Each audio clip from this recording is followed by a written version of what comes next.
Welcome to WooTube. My name is Baa Ram Wu, and today we'll be looking at some deck building options for Thule Subsea in the startup format. Thule Subsea is a new agenda from HB.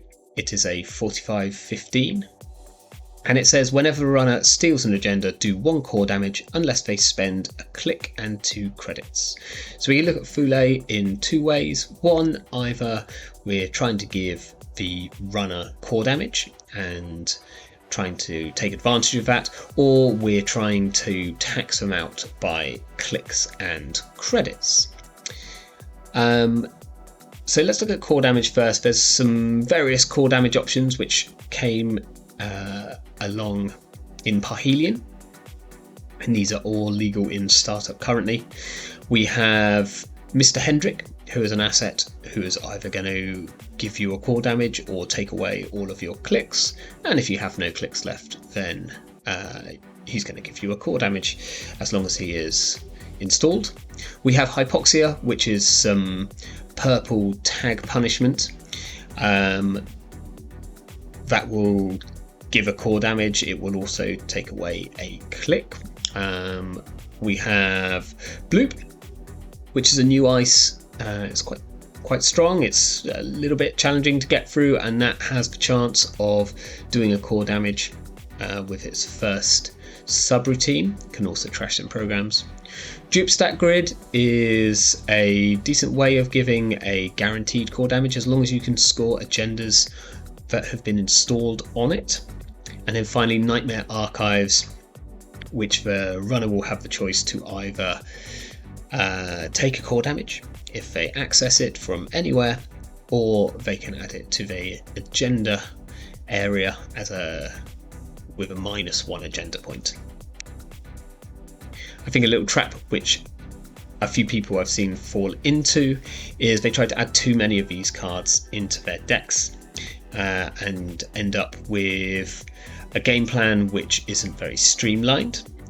So we kind of need to look at which potential options work best with the rest of our deck and which ones we should consider including and not including. A big thing about core damage as well in a lot of Thule decks is that it is worth noting that 2 is often the magic number. We often want to get 2 core damage onto runners. Much more than that is sometimes not that useful, but let's look at why. So we have some win cons. Our first win con as Thule is a new agenda.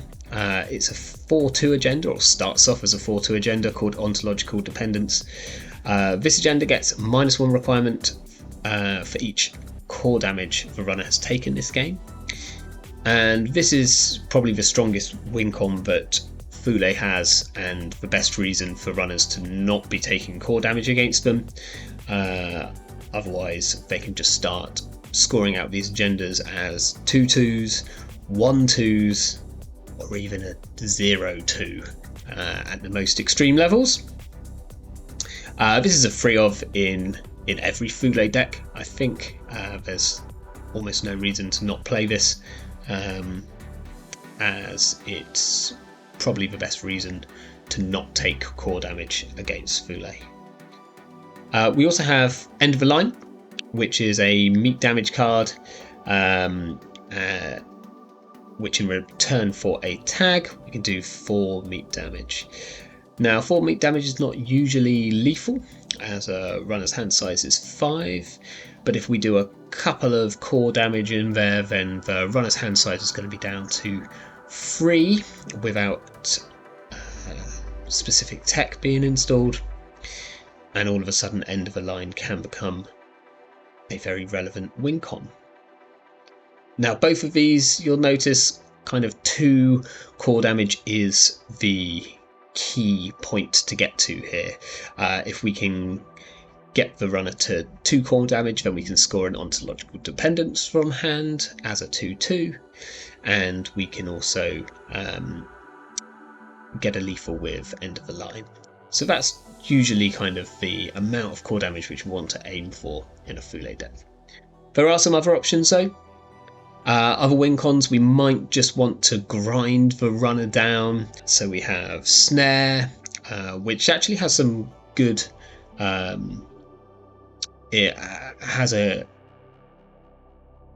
We have Snare, which has some good synergy with Thule, as it also gives a tag, which could be relevant,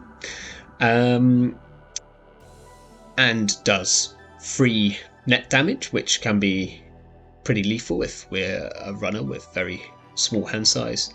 Reaper function and Anemone are also choices, as is Clearinghouse. I think Clearinghouse is probably the weakest of the three here in a Thule deck. And then finally there is also the option of playing a Dr. Keeling deck here and trying to get the runner to a negative hand size. I think this might be the trickiest to pull off in startup, but there's definitely the potential of a deck there. Let's look at the ice suites that are available. So in HB we got a new set of ice with Parhelion and Midnight Sun. The harmonic ice, we have 4 of these, and these have some upsides and some downsides. They're all pretty cheap. Bloop is very cheap and also pretty hard to break, but does have the additional downside that you need to already have a rezzed piece of harmonic ice. I think some of this ice is okay. A lot of it is very weak to the current breaker suites which we're seeing, so both Wave and Pulse are very easily broken with Buzzsaw. Echo doesn't stand up particularly well to Cleaver, which is probably the strongest fractor in the format at the moment, with a few people playing Tremolo. But Bloop is definitely strong, but also comes with a downside.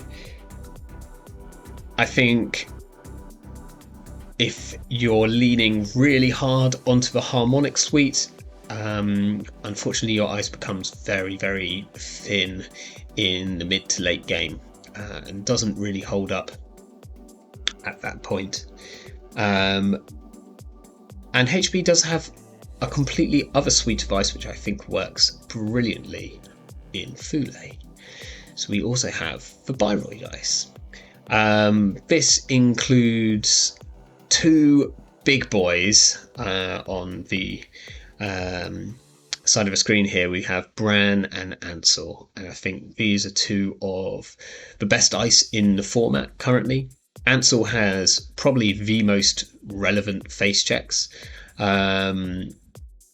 All of them are incredibly strong. The first 2 you definitely almost never want to let fire. Third one can actually be of a small benefit if you're running against Thule and you don't actually want to accidentally steal an agenda last click and take a brain damage, core damage. Bran is very strong currently. It's one of the only pieces of ice which has a relevant tax against a fully set up suite involving turbines and cleavers and buzzsaws, outside of double turbine and a cleaver. So I think Bran is actually one of the most taxing ice and remains taxing into the late game. We also have Ravana and Eli as cheaper options here, which are both pretty good. Ravana is obviously very dependent on you having other ice rezzed, but is very worth considering if you're playing a lot of Biroid ice, as Buzzsaw, which is probably the most common code gate breaker right now. It's very expensive to break it with Buzzsaw unless they install a turbine as well. There is one card which is conspicuous by its absence, and that is the Shark. In some ways, this would be the perfect card for Thule. It has a subroutine which does one of the things that you want to do as Thule, probably give the Corp some core damage. But I just don't feel that this card goes into the late game very well. I think it's broken a little bit too easily at that point, and at 5 credits I'd rather play a Bran and have a genuinely taxing ice at this point. A couple of other ice which we should talk about. One is Magnet. Magnet is a strong ice, especially in a format now where things like boomerangs have gone, so Botulus is possibly a little bit more common. We're also seeing a couple of other things which are Trojan. I think Magnet's a very worthwhile include, particularly just to put a little bit of halt to Anarch decks. And then we have Funhouse. And Funhouse has some really strong synergy with Thule, as long as we have things that we can do with tags. Because if we're going to be taxing out the runner with clicks and credits anyway, if they steal an agenda, let's tax them out with some more clicks and credits by them having to remove a tag. And we're going to be talking about tags for the next couple of screens. So tags, I think, are really strong in Thule for that very reason. Any time that we can tax out clicks and credits, then it becomes harder and harder to clear tags as part of a runner's go. So a couple of things which we can use to tag the runner on their turn. We have Funhouse, which is a very strong ice. It's hard to break in general, even without the tax here. So it's probably going to cost 4 or boat counters, and it's going to give a tag, which is great if we want to pull the runner through a remote multiple times, for instance. We have Ping, which is a little more of a rush kind of style, and depending on the deck that you're playing, you might be just kind of trying to rush out really, really fast. If so, Ping is somewhat relevant and does force a breaker as well, or a way to get through it. And then finally we have Amaze Amusements, which actually has some really good synergy with certain Thule decks. In Thule, one way to go is to play a lot of small agendas, and maybe some Nightmare Archives, and a really taxing way then is sticking small agendas on an Amaze Amusements, and that's forcing the runner, if they want to steal that agenda, they're going to have to play a click and 2 credits if they don't want to take the tags, if they don't want to take the core damage, and then they're also going to take 2 tags. I think this choice of tagging options here really depends on what type of deck you're building, and particularly what your agenda suite looks like. One really interesting synergy to bring up here is Mr. Hendrick. So Mr. Hendrick says that you have to lose all of your clicks or take a core damage if you access him when installed. And so a Mr. Hendrick behind a Funhouse, short of shenanigans like no free lunch, is a pretty much guaranteed tag or core damage. Same with Ping, as long as they continue through it and don't jack out and then go back after clearing the tag. So there's a very strong synergy here with Mr. Hendrick and some of the items which can tag the runner on their turn. There's also options to tag the runner on the Corp's turn. Public Trail taxes the runner by money or gives them a tag, and again, if we're seeing Thule as a taxing corp who's going to cost the runner clicks and credits, then forcing them to pay 8 is a good thing most of the time. We can also play everyone's favourite executive, Drago Ivanov, who's very good for sticking in a remote and then forcing on some tags if they don't go and check that remote. And often a Thule remote doesn't look particularly attractive to run if there's a couple of things in there, because people are expecting cards like Mr. Hendrick, etc. And then finally, and I think the weakest option out of the three here, is distributed tracing. In certain decks which are running lots and lots of agendas, then maybe this does have a place. I feel like the fact that this is a double makes it much harder to really capitalize on the tag which you've given them, because you're essentially probably spending your whole turn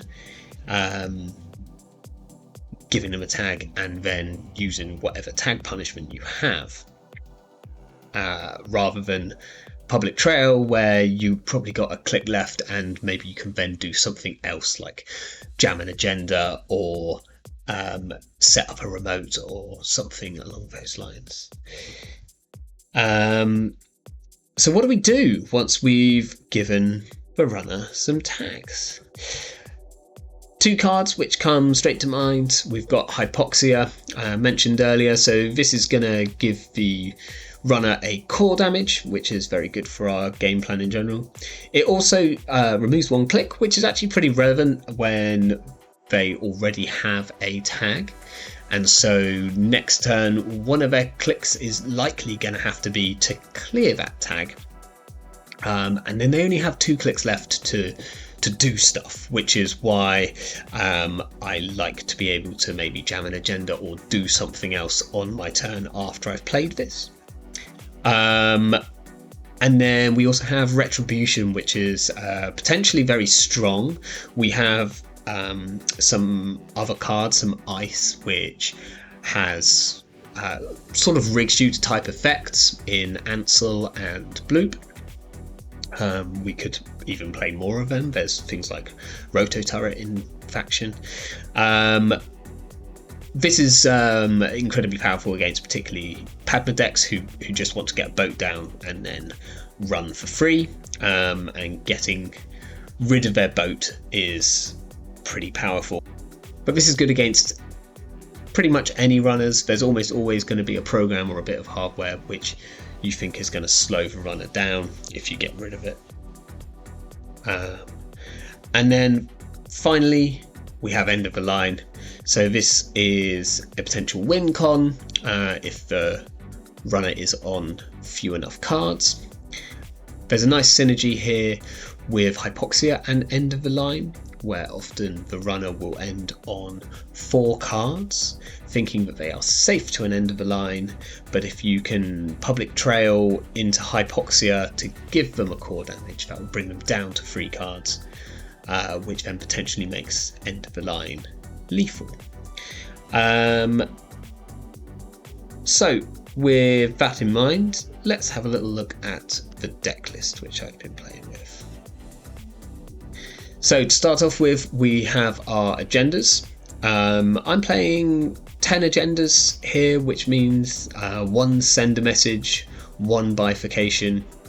We have Luminal, because it's a broken card, 3 copies of Ontological Dependence, because it's one of our win cons, 3 Off-World Office, which is a really important econ card for the deck, whilst filling up agenda slots as well. And then we have a single Vitruvius just to round out the suite. There's a chance that we could play take out the sender message and play a second bifurcation and a second Vitruvius, for instance. But it starts to get a little bit agenda heavy at that point, and I don't mind the risk of having a single sender message in a 49 card deck. We have some assets. Pretty standard stuff here. This is mostly just money, Marilyn campaigns and Regolith campaigns. For Regoliths, there's an argument that they could also be Nikos. Regoliths can be pulled out the remote a little bit quicker, but it's 50 of one and half a dozen of the other as to which is correct there. And then free spin doctors, which is a good card. So how are we protecting these agendas and assets? This is my ice suite. So you notice a little bit of a mix of harmonic and Bioroid ice. We have 3 copies of Ansel and 2 copies of Bran as our really big sort of taxing ice, and then 2 fun houses as well. So that's 7 ice, which are big and expensive, but they are pretty much taxing no matter what the runner has down to deal with them. And then various smaller bits of ice to jam stuff behind earlier. A couple of copies of Echo, 2 copies of Pulse. We're playing just a little bit of harmonic ice. That gives us the opportunity to play 1 copy of Bloop, which can be very powerful, and we're able to res it for only 3 credits as long as we've got one of the others resed, and 2 magnets. As some of our ices can be a little bit weak to botchless. This just stops people rushing out using that. And then we have some upgrades. We've got 2 copies of Managarm Skunkworks, which works really well with our ID, because again, our ID is taxing clicks and credits, and Managarm Skunkworks does exactly the same. It's taxing either clicks or credits, and so the synergy here works really, really well. And then 3 copies of Mr. Hendrick. I want 3 in here because one of our kind of main cheeky lines is the Funhouse into Mr. Hendrick combo. So we almost always want the first Funhouse to go on the remote, and then Mr. Hendricks and things like that can go into the remote, and it's usually a bad time for runner if they decide to run it. And then finally our operations. So here we have our win cons. We've got 2 copies of Public Trail, which is our way of tagging the runner on our turn. 2 copies of Hypoxia. Again, we kind of only really need to land 2 core damage for the deck to be really, really effective. Sometimes we'll get some using our ID ability or Mr. Hendricks, so I don't want any more copies of Hypoxia. 2 is more than enough here. We've got 1 end of the line as a further win con. We've got some money in the form of hedge funds. Seamless launches are great for scoring off-world offices. Also great for scoring a Vitruvius with a counter. As we usually don't want to install an advanced stuff, we'll do it if the remote feels taxing enough. And then 1 copy of Archive Memories, which can be anything, and is a very good include here. It allows us to get our end of the line back if we've lost it, for instance, or already used it for some reason. There's a chance that, well, I would love to have a copy of Retribution in here, but we're at full influence. If I was braver, then I would play 2 Spin Doctors and a single copy of Retribution, hoping that having an Archive Memories might be enough to get me a Spin Doctor back if I lose one of them. But this is possibly the safer option, especially with a sender message in the deck. We kind of want our Spin Doctors to be able to shuffle stuff back in. So this is a deck list that I'll be playing, and I think we'll go into some games. Okay, so we have the Thule Subsea deck with Public Trails. We're against Rayna. We have a pretty awful starting hand, so we're going to mulligan that. Oh, we've got lots of ice here. I don't think we're going to be able to afford to res any of it, which is an issue. Um, as they are Rainer. I also want to be a little bit careful of forged activation orders, which is a good card in Rainer. So I don't want to put out too much ice too early. I can afford to res a magnet and still get the regolith, so I think we're going to go with this as an option. They probably check this turn one. Click one. I think I would.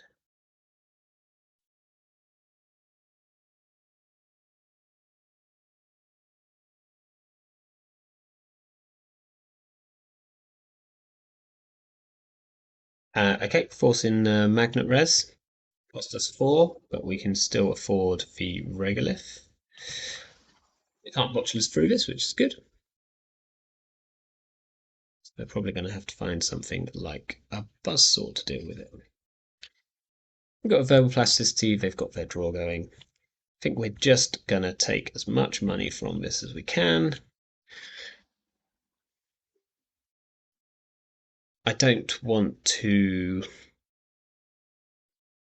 leave too much money on it, just in case they pinhole it. Okay, they stick down the Docklands and Dirty Laundry into HQ. They see an Ansel and they see a Bran. That's lots of expensive ice, which they're probably quite happy that we have expensive ice.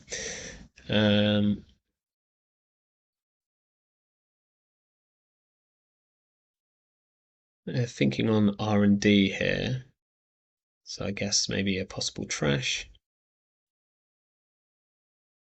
They trash Spin Doctor, seems good. And they draw. Okay, we draw our send a message, which is a problem. We don't want to see that yet. The Docklands makes HQ access very good. So I think we're going to put. I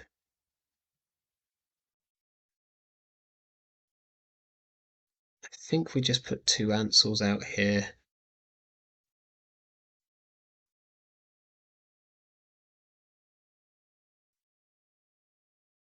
These are expensive and we can't res them both.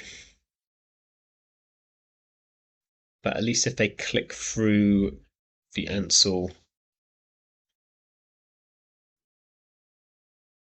then they'll take a brain and they'll take a core damage if they hit send a message.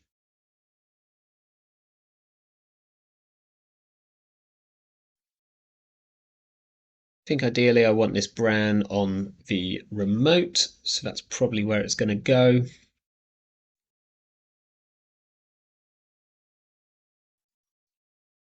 With 2 clicks left, do I res an Ansel? I think I do.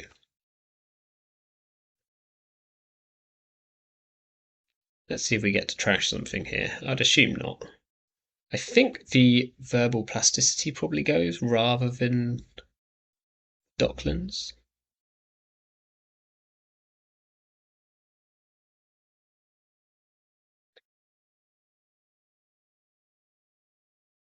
Getting to. Yeah, that makes sense. So they do get the information here. And ironically, they get the information and they don't potentially take a core damage. Okay, they've seen a seamless launch. Okay, I want to clear this regolith. I think we want to get this sender message into server 1. We could do that, and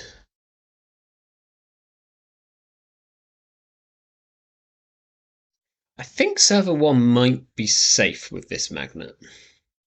I'm going to risk it, because if we get to res this Ansel for free, then that's great.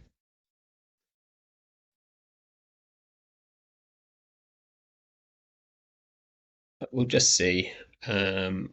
I don't know if Rayner is running things like inside jobs nowadays.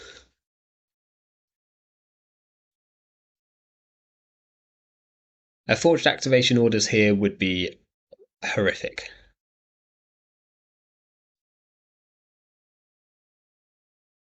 So let's just hope that they don't find one, or maybe they're not on it.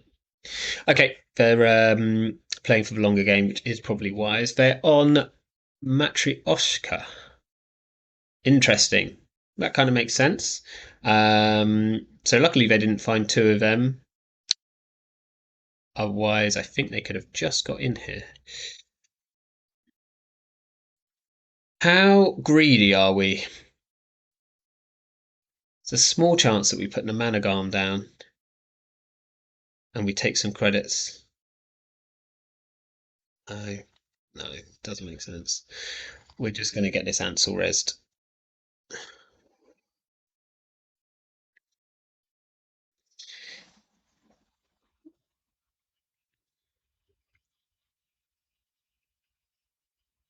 It also means that we've got our 1-5-3 out of the chances of the runner scoring it.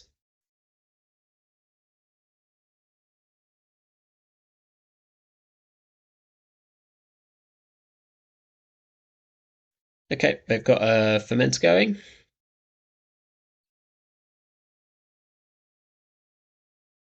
And a tranquilizer. Very good. Now our res magnet is looking a little bit sad.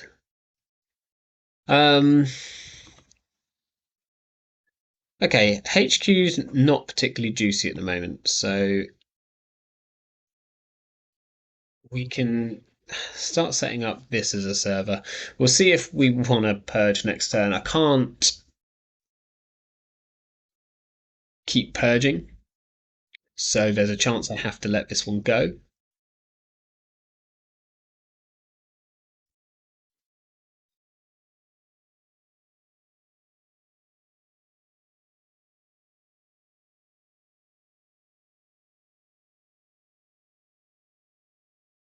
This does likely mean they're on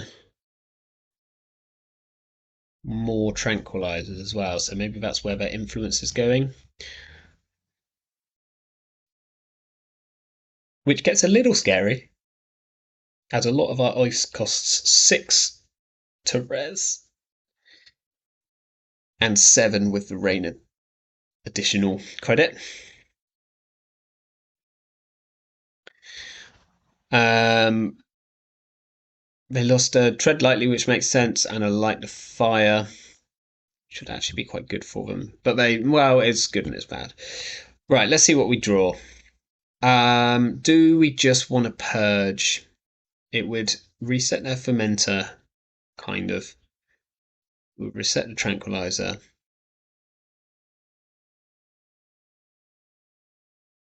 I think I'm just going to let this Ansel go. So I'm going to draw one.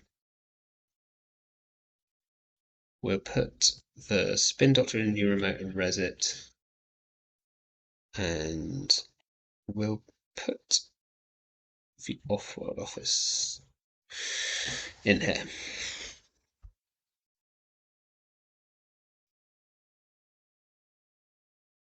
Okay. So our Ansel's down. I think we pop the Spin Doctor at the start of our turn to search for a Spin Doctor and the Seamless Launch, or not search for, sorry, but shuffle those back in, because I'd like to have a slightly higher chance of drawing a Seamless Launch in case we can score out this off-world.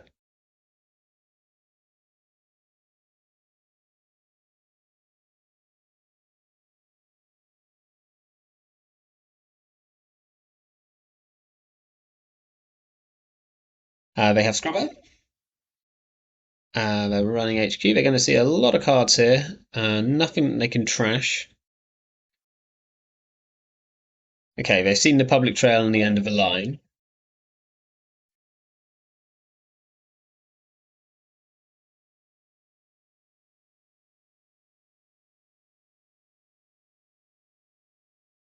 Got no core damage as of yet. I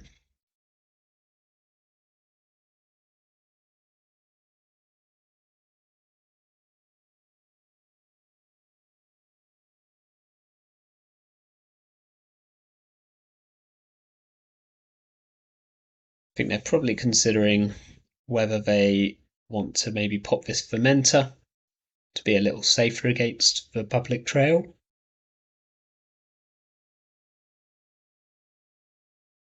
Put down a ghost tongue. So interestingly, if we draw into exactly a hypoxia, and we don't hit a steel skin with the hypoxia, then we can win on this turn. We're still going to shuffle back in these two.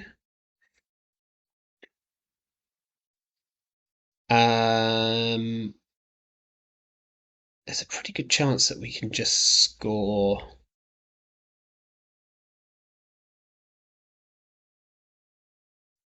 this out.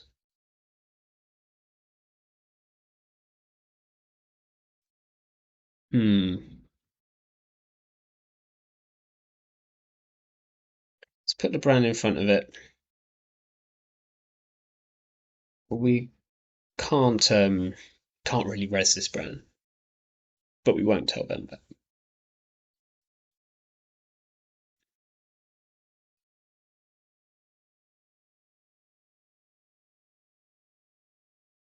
They're still not showing a way of actually getting into this server this turn, considering they'll need money and clicks to get past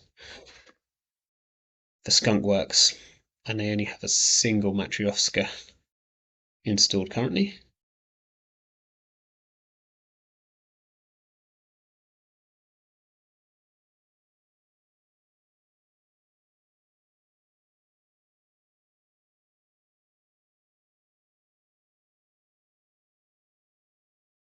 Guess if they pop the fermenter, are we in trouble if they pop the fermenter?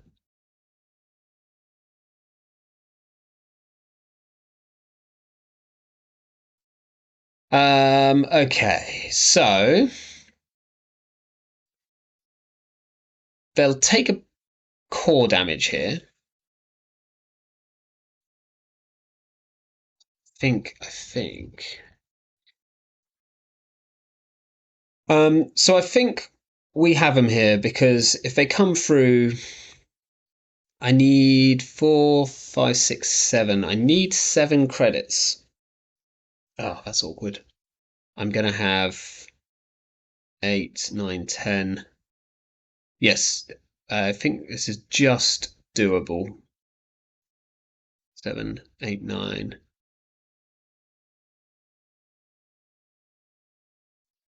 Because I think that will be too poor. I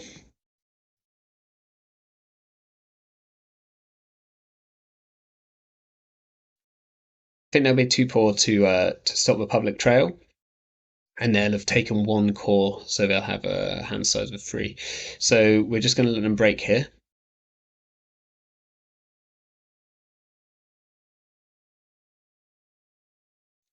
They will have the 2 credits, the 3 credits from raindrops. I had forgotten about the 3 credits on raindrops. It might very much come down to whether they trash this Managarm, which will cost them 1 real credit or not. They need to pay 5, so they need to pay 1, 2, so 2 to get past here. Then 5, that's 5, 6, 7. And the other option here was just to res the Bran.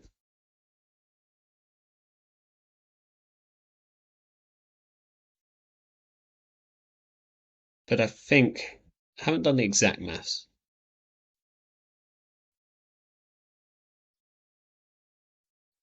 I think they'll be short by about 1 credit.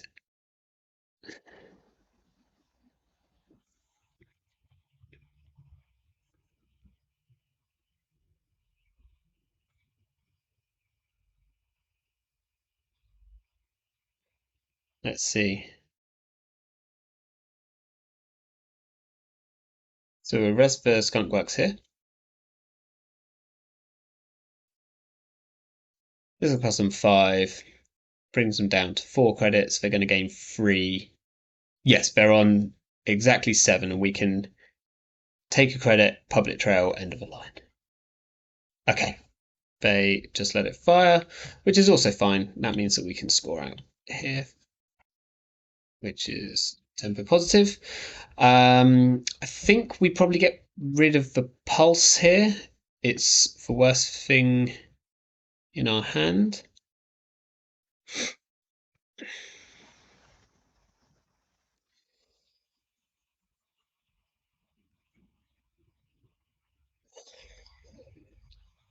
It didn't run HQ first click here, which I think would have been the safest bet.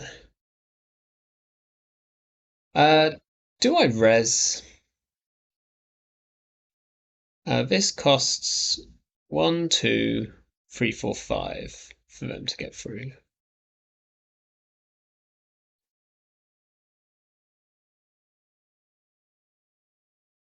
They trash the spin doctor with a scrubber will be a bit sad. I don't think we res. Okay, they got the off-world. Let's tax them out a little bit. They see the farmhouse.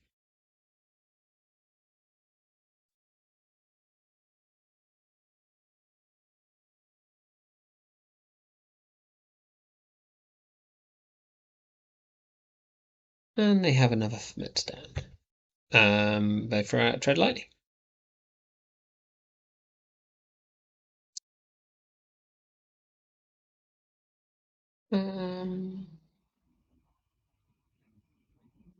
I think we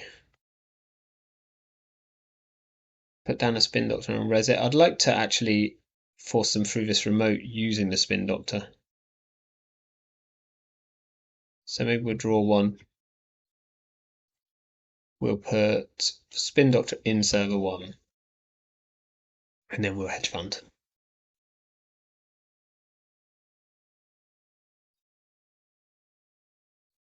They also took a core playing the Ghost Tongue, actually. Had I not noticed that or just hadn't realised? So that's a bit of a risk. So we just need to land 1 Hypoxia to get into some pretty good a pretty good position here. I don't think we can res this Bran under any circumstance. It will currently cost us 9, 10.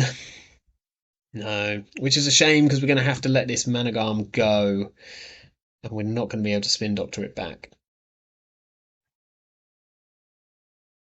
Because we're going to have to pop our spin doctor first.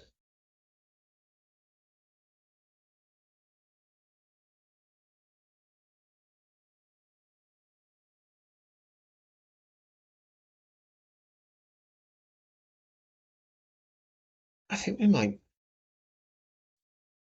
have to actually res it before they choose their Managarm, but I think we'll do it anyway.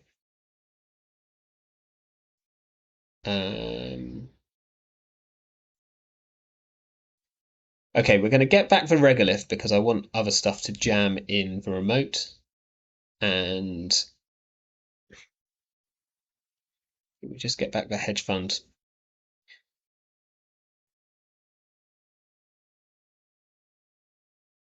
See if they spend 2 clicks to clear out this Managarm. I think they probably do. Yeah. Makes sense.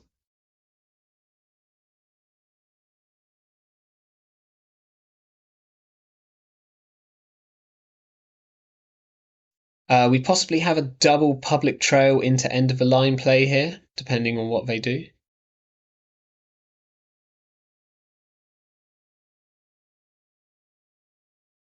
They need to draw a card to be safe from that. Okay, they draw.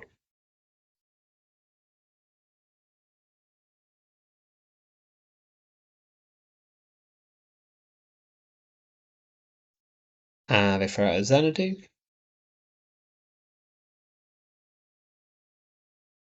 We can just put that in the server. Maybe we put an echo in front of it.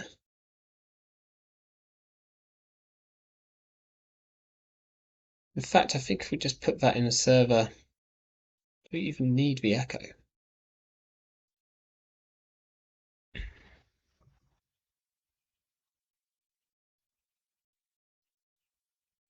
The funhouse would be better in case they have a sneaky way of getting in here. It's definitely going in the server because it's not very safe in HQ.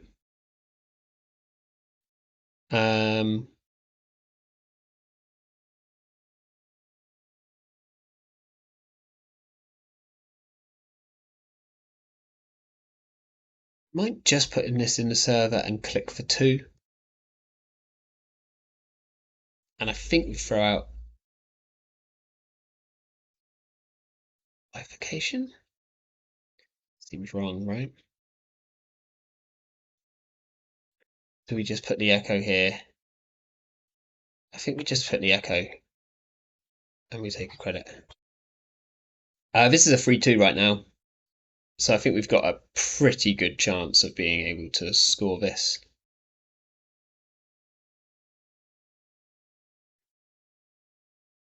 And if not, we might have a pretty good chance. Double public trail into end of the line is... okay, this is actually quite good for us because if they hit the Elvigar...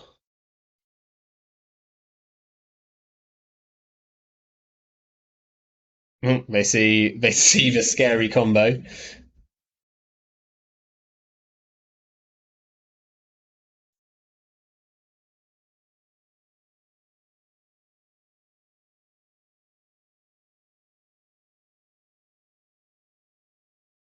There's also a chance just playing a public trail first click last turn was correct, as it's likely that they just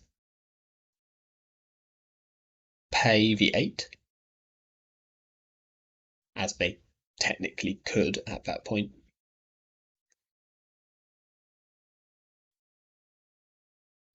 The ontological here looking pretty safe. Still threatening to res a Bran.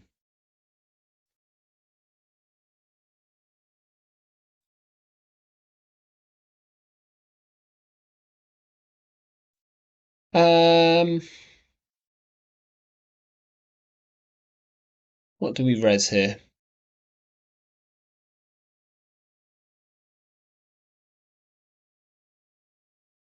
Just res the echo. That's all we need to res, isn't it?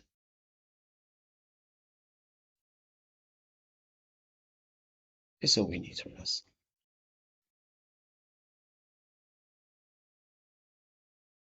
They get their draw off the raindrops. I think barring shenanigans, then that's GG. With an advance. Score ontological.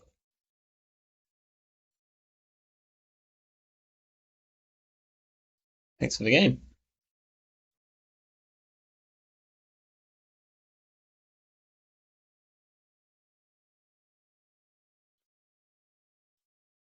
Okay, so classic, just scoring out behind ice. We do always have this threat, and actually them seeing this threat means that they need to play a little bit more carefully because they know that if they go a little bit under, the threat of public trail into end of the line is always there, so they need to keep their cards up and their credits. Okay, so we're playing the startup Thule Subsea deck with public trails. We're against Sable. We have Ice for centrals, which is good. We have a Regolith and we have an Echo or a Brand to stick it behind. I think we're keeping this. I think we're probably going to put the Bran on the remote with the Regolith. Maybe we just ice up our central servers for now. I think the Echo goes on R&D and the Pulse goes on HQ. for now, because the bigger agendas are in R&D right now, so I'd rather stop them getting in there. They put down a pantograph. That's cool. They're going to run archive, so they're stable value. Um, Earthrise, Wake, they drop a no free lunch, which is good for us, especially as we instantly draw into a public trail. So here, if we had the end of a line, it's almost worth drawing for the end of a line. I'll draw once. This is worth it. So we're going to public trail, hit him with a hypoxia. So that's one of the brain damage that we need to do. We trashed a Zenit chip, which ironically, if they installed, would be the other brain damage which we need to do. We are now poor, which is potentially an issue, but we're going to put the Bran. We'll put this into server. We'll gain a credit. If they run this, I think that's okay. I don't think they're going to have the credits to trash it.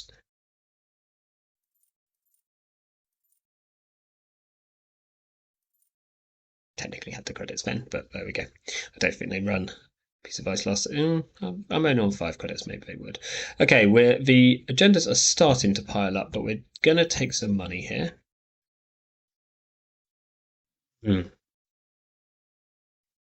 Because the deck. Okay, they're on Scrubber, which I think is a great shout in startup right now.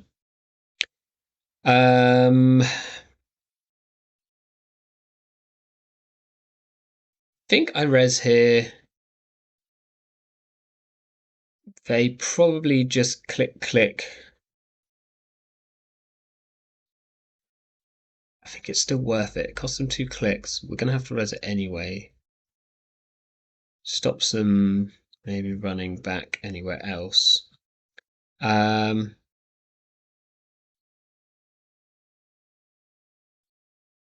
I'm gonna let them through.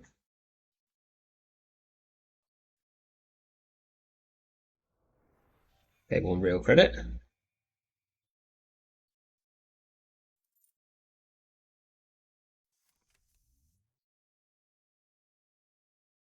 Okay, so that's what we want, because now if they let this first sub fire, then it's very bad. Well, it's bad for them. Let's do that.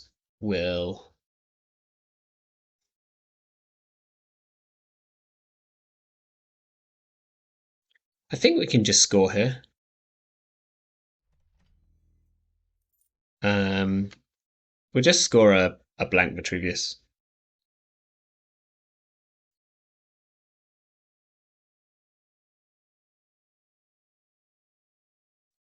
Because if they run, actually they can't even do that. They don't have enough credits. So we will res the brand. We'll see what they do.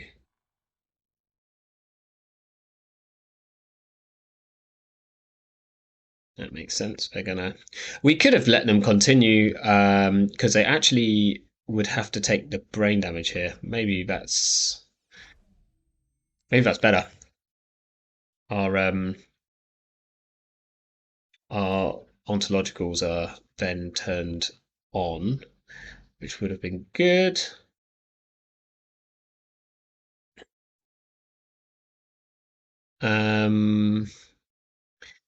We might put something on archives.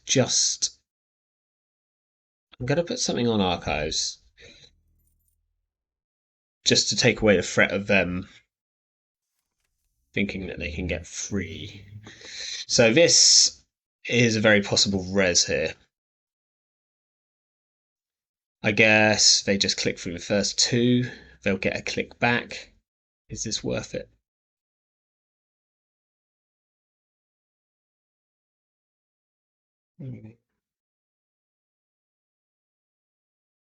No. So maybe that was a bad install, to be fair. They get a tremolo here. They have just 1 thing. So Bran is still expensive for this. It's going to cost a lot. Okay. We could score out bifurcation. I don't love it. Um,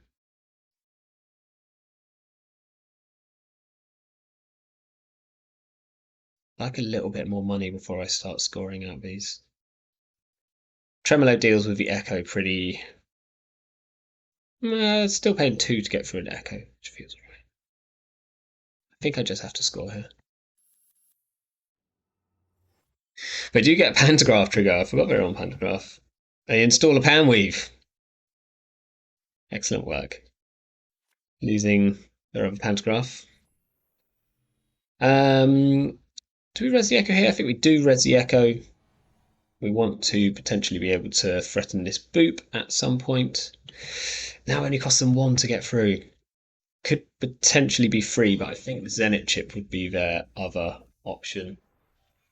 They get sec testing.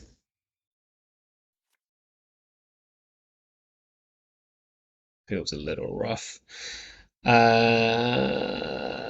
Let's put this in a new remote. We'll res it. See what we get.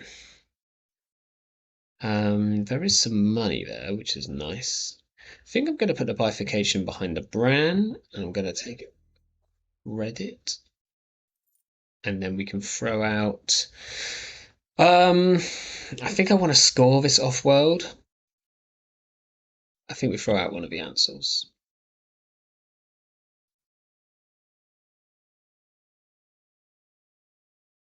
So they're now probably a little more scared of bloops. Oh, again, R&D mark again. That is a shame.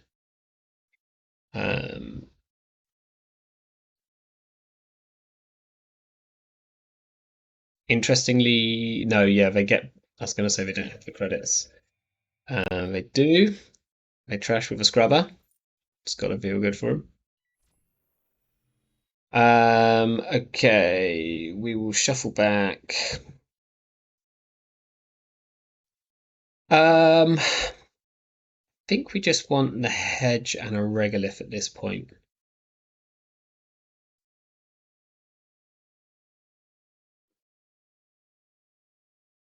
Wow, there's a hedge. Okay. Let's hedge fund. I think we need to protect R&D a bit more. And I'm just going to take a credit. I don't want to draw into another card at this point. I get an archives mark. Again, are we resing here to cost them 3 clicks? Or 2 clicks? Cost them 2 clicks, they get a click back, they get 2 credits. Gotta res it at some point. I can still res my other stuff, but I can't hedge fund next turn if I do. Okay, so maybe the answer was the wrong thing to put here. It's just a bit too expensive. Next turn we can score out this bifurcation and we can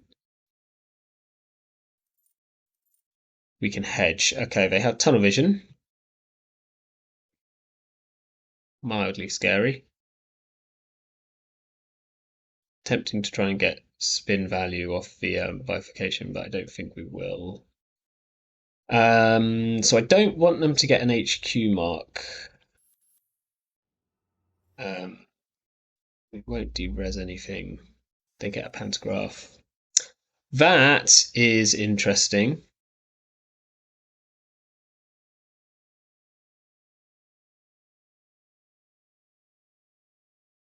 So I think I might put the off-world in the server.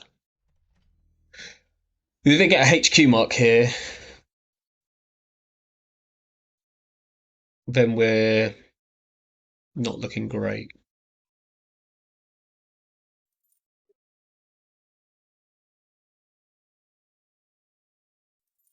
We do want to draw into a...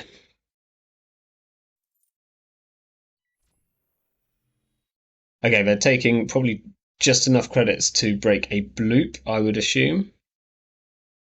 We're going to res it. probably cost them a bit. Unfortunately, we don't get our extra counter on the Echo.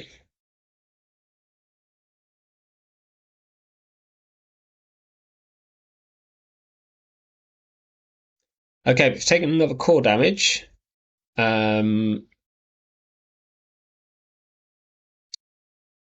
we res here?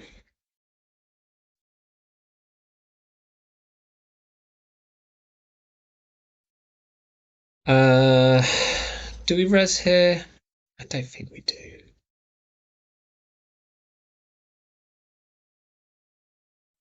I want to be able to hedge next turn. It's going to be a real shame if they hit an ontological.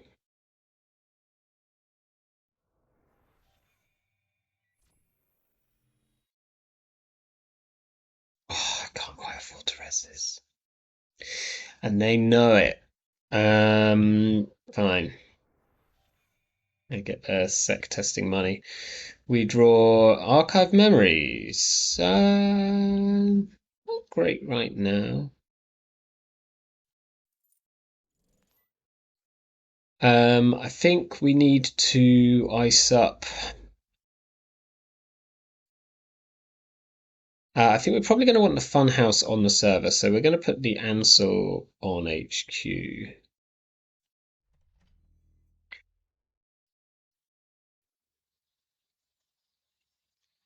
And then we just really want to draw into. Okay, this is all archives. Again, this costs 3 clicks. We should have resed it ages ago if I was going to res it. But I just shouldn't have put it there in the first place. They showed no fear. In a good way.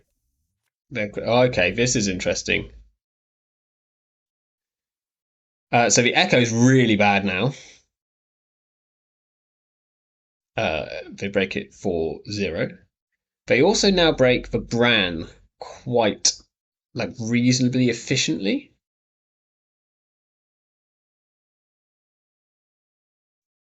But we score our ontologicals basically for free.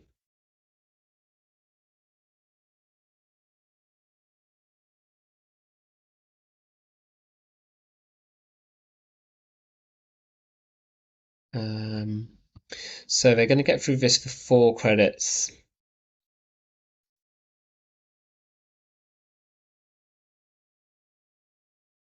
Next turn I can score out this off-world. Let's put this on serve 1 and take a credit. I can score the off-world even if I have to res this funhouse, which is good. We've got an R&D mark, which I think costs them 8 to get through here. We're not resing this Echo, obviously.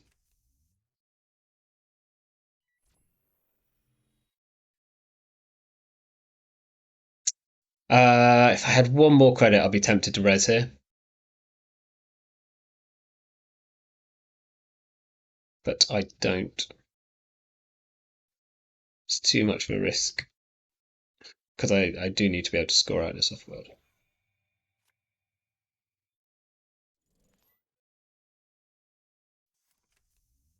Okay, they've got their Carmen, which probably breaks this cheaper. It might be the house. Still costs 5 to break a bloop. Right, this is perfect. So we just need 1 ontological now. And they have their buzzsaw down as well. But not much money.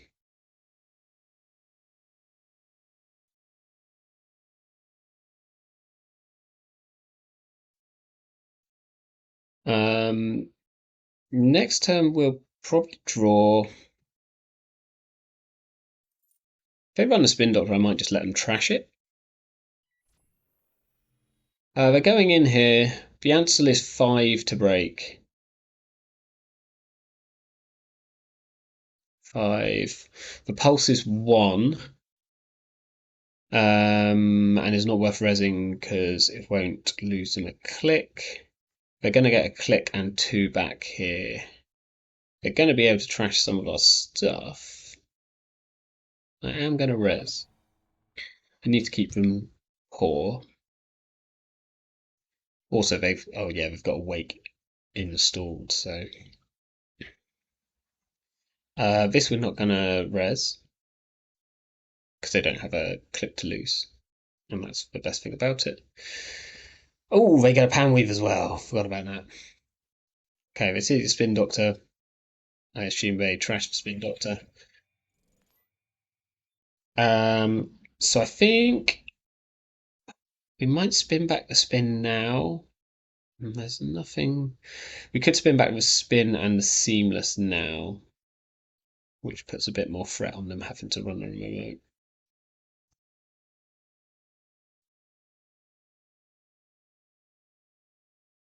Okay, yeah. So we'll draw.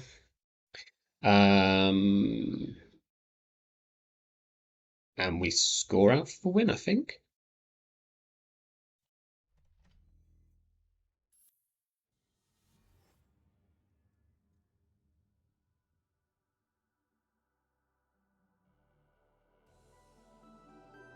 Cool.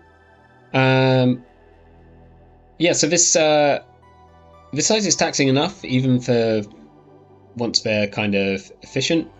The Echo's fine in the early game. Obviously, we're never resing it again now. We'll trash it if we put anything else on this server. Bran kind of kept them out of the remote. Like they can run it now. It's 4 to break it, which is pretty good. It's about as good as things get.